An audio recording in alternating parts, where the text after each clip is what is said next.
Hello, and welcome again to Living English, where we learn how to speak English for work, travel, or study. In each program, we look at a short drama, then practice our English. So let's see today's episode of Sisters and Brothers. Remember, in the last episode, Anne arrived from Singapore. She met her business partner, Sarah. Now, she's checking in at her hotel.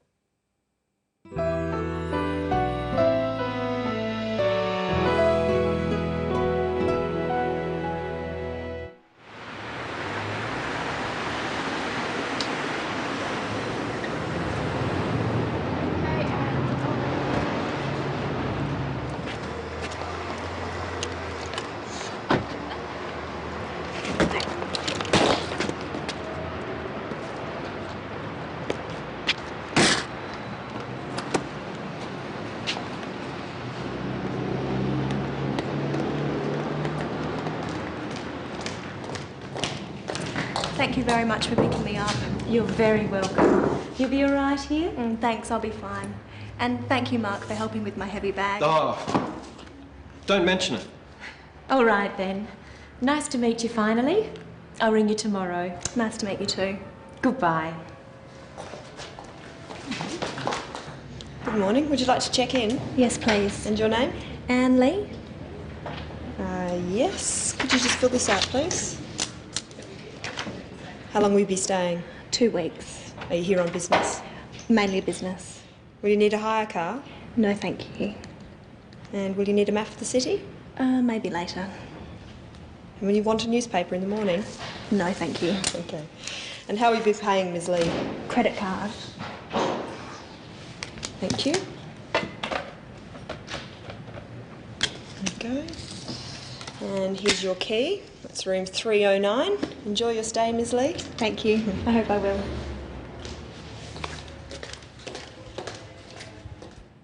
In that episode, we saw how to say thank you and how to reply. Let's have another look. Thank you very much for picking me up. You're very welcome. Anne says, thank you very much. This is a polite way of thanking someone. Try saying, thank you very much for picking me up with the clip. You're very welcome. Thank you very much for picking me up. You're very welcome. Sarah says in reply, you're very welcome. This is a polite reply. Try at home with the clip. Thank you very much for picking me up. Thank you very much for picking me up. You're very welcome. You're very welcome, or just you're welcome, is what we usually say when someone thanks us. Your is short for you are. You are welcome. Now listen for how Anne says thank you to Mark. And thank you, Mark, for helping with my heavy bag. Oh, She just says thank you. There's another way of saying thank you for everyday things. Listen carefully. You'll be all right here? Thanks, I'll be fine. Anne said thanks to a polite question. For small things like this, we just say thanks. In our next clip, listen for what Mark replies when Anne says thank you.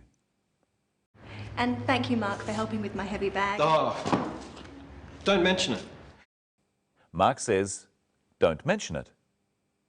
He's politely saying that Anne doesn't need to say thank you. Don't is a way of saying do not, and mention means say. Now try saying it yourself. And thank you, Mark, for helping with my heavy bag. Oh, And thank you, Mark, for helping with my heavy bag. oh, don't mention it. In that episode, we also saw how to say goodbye. Nice to meet you too. Goodbye. She says goodbye as she leaves. It's a formal way of saying that you are going. Practice saying goodbye with the clip. Nice to meet you too. Nice to meet you too. Goodbye. When you get to know someone a little better, you can say, "See you later." Practice saying this after me. See you later. See you later. Now, let's look at how to ask questions about what you're going to do.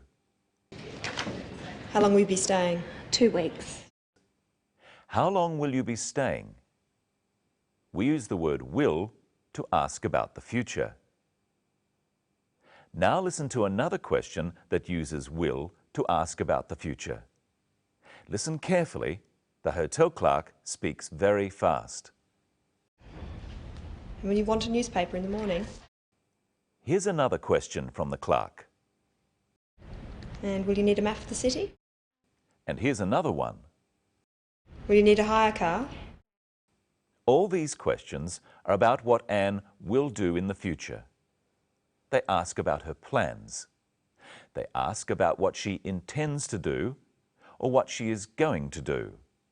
For example, the question, "Will you need a hire car?" is asking about the future, about what Anne might need in the next few days. Now listen carefully in our next clip for another use of will to ask about the future. Thank you very much for picking me up. You're very welcome. You'll be all right here? Will you be all right here? Sarah wants to know how Anne will be in the next few days while she is staying at the hotel.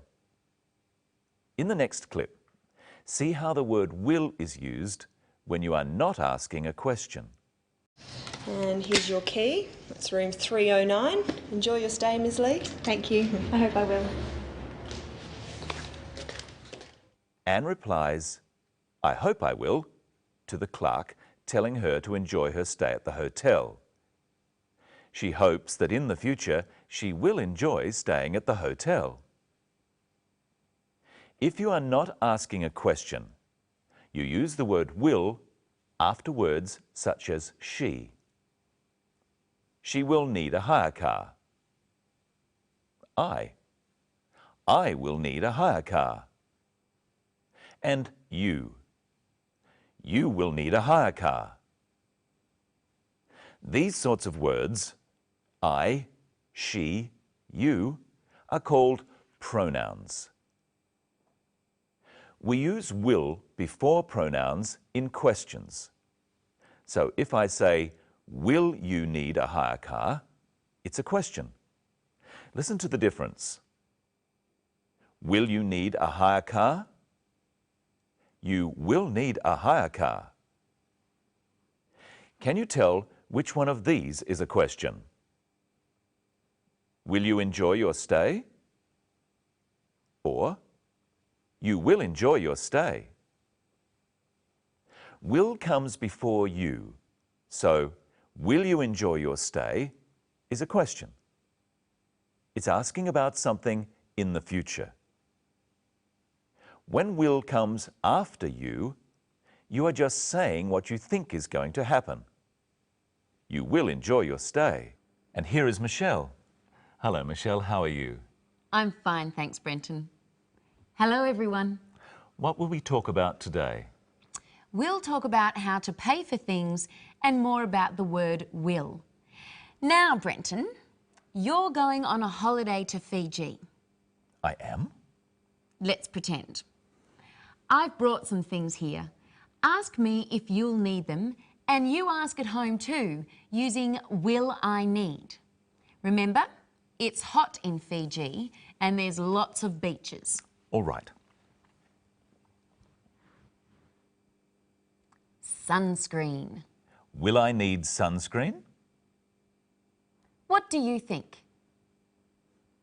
Yes, you will. Traveller's checks. Will I need traveller's checks?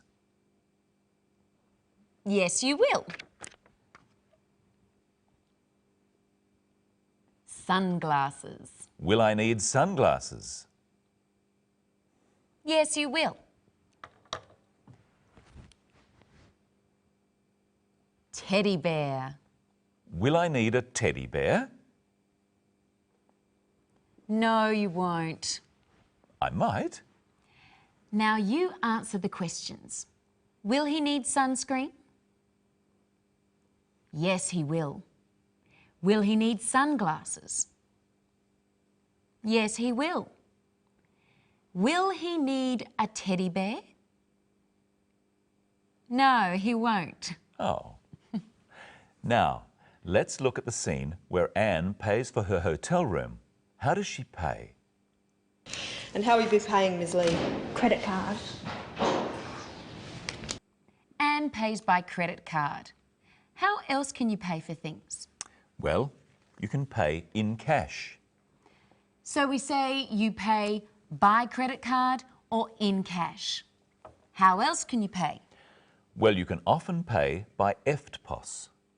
EFTPOS stands for Electronic Funds Transfer at Point of Sale.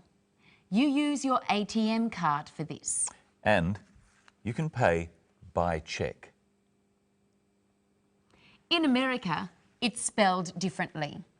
So we say you can pay in cash, by credit card, by EFTPOS, or by cheque. Practice saying by credit card with the clip. And how will you be paying, Ms. Lee? And how will you be paying, Ms. Lee? Credit card. Did you hear what the clerk called Anne Lee in that clip? Listen again. And how will you be paying, Ms. Lee? Credit card. She used her formal title, Ms. Lee. What's your formal title, Brenton? My formal title is Mr. Whittle. Men are called Mr. We say Mr. before our last name. My full name is Brenton Whittle, so I'm Mr. Whittle. So the Mark Taylor in our film is Mr. Taylor. Yes. And are you Ms. Crowden? I might be. I might not be. What do you mean?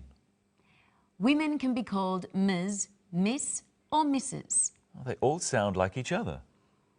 Yes, but they're different. You can only be called Miss if you're not married and Mrs. if you are married. Are you a Miss or a Mrs.? I like to be called Ms. Any woman can be called Ms, just like any man can be called Mr. Practice these after me. Mr. Whittle. Mrs. Taylor. Miss Taylor. Ms. Lee. Have a go at saying Ms. Lee with the clip. And how will you be paying, Ms. Lee? Now it's time for a memory test. How are you going to pay? By credit card? By cheque? In cash? And I hope you'll watch our next program. We'll find out how to make appointments and about words to do with time.